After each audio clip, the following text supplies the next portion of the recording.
Back in the 80s, it was clear to me that something had to be done. Something better than present day. About safety. And it wasn't only in safety. It was in matters of waste as well, and in proliferation matters, and over all of those things, the matter of economics. You can't make the plant impossibly expensive by making it too complicated. Let's go ahead and go up to the main parking lot there then. All right, thanks very much. So, in 1980, I was given the job of directing the entire program of advanced reactor development at Argonne National Laboratory.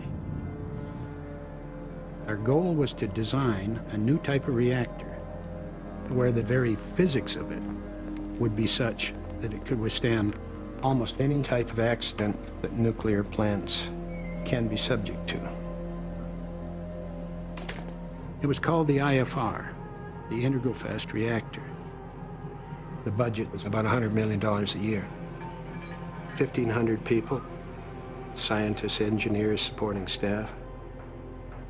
This was a very big development program.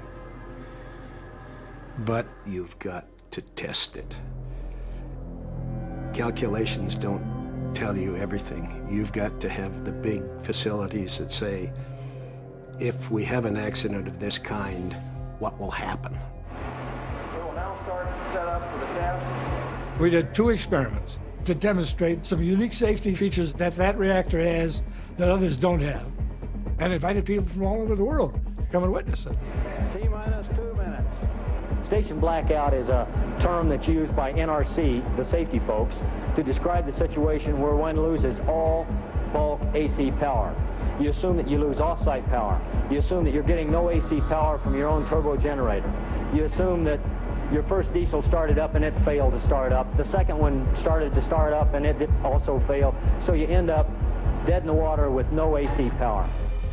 This experiment was almost a direct parallel to what happened at Fukushima. It was eerily similar. We ran a reactor at full power, disabled the shutdown system, so the operators had no ability to shut the reactor down. And we shut off the cooling system. Didn't extract the heat, so we just let things get hotter. In most reactors, you can't do it. No reactor I know of would survive that accident. You have a meltdown. The international audience were watching the temperature going up like that, straight up.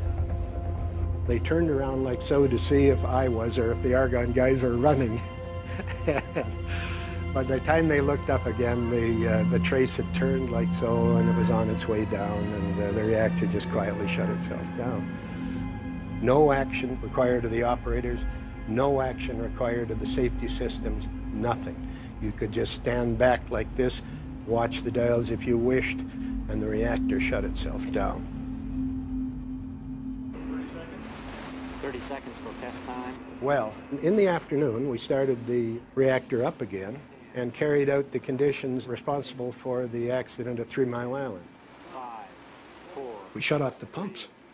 Just shut off the pumps. All major reactor accidents happen because of one thing: inadequate cooling. The IFR type reactor, which EBR-II was a prototype for, if you cut it off from the steam system so it cannot reject its heat, it will just shut itself down. So it can't melt down? No, it can't melt down.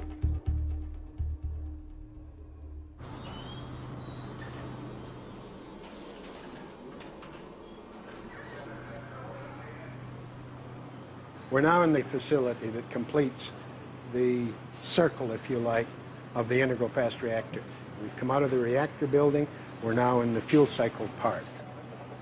The integral part of it was that every part of a complete nuclear reactor system, not the reactor itself, but also the facilities for treating the spent fuel, for treating the waste, would all be an integral part of the same system.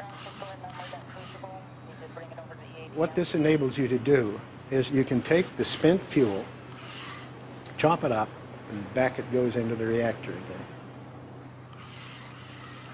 You can recycle the fuel again and again until the end of plant life.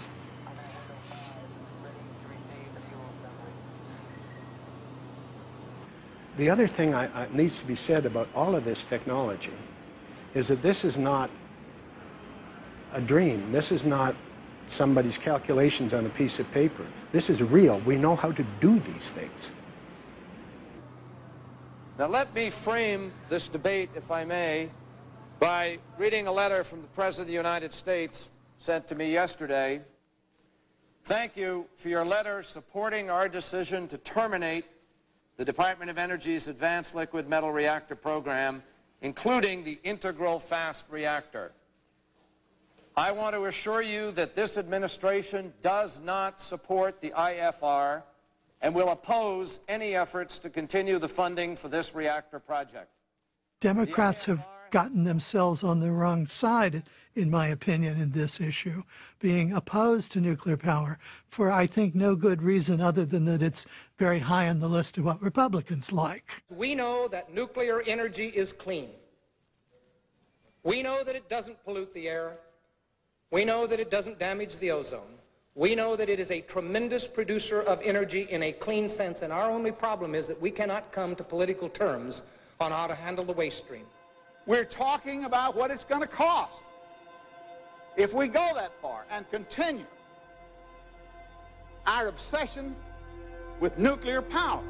IFR waste streams lose their radioactivity to background level in about 800 years. Light water reactor in nearly 10,000. I share with my colleagues some of the public opinion on this.